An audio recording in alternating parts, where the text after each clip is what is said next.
name is Armand Jarusmith, and today I'm talking about the importance of healthy habits, especially exercise.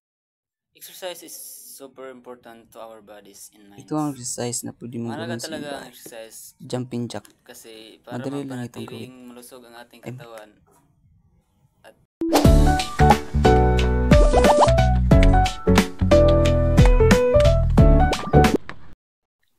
and then let's talk about some of the benefits.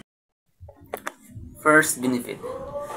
Exercise improve your mood. When you exercise, your body release chemicals that make you feel happier and less stress.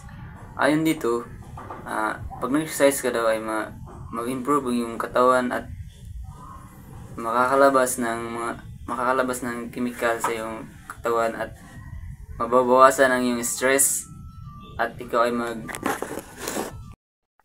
second, it makes your bones stronger. Exercise like running or jumping help build bones density, which is important for preventing problems later in life.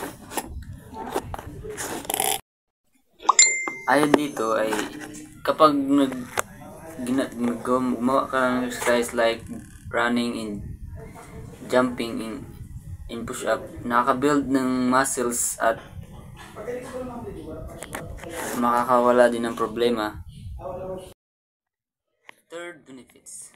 Exercise can help you sleep better. Regularly physical activity can make it easier to fall asleep and improve the quality of your sleep. You wake up feeling refreshed.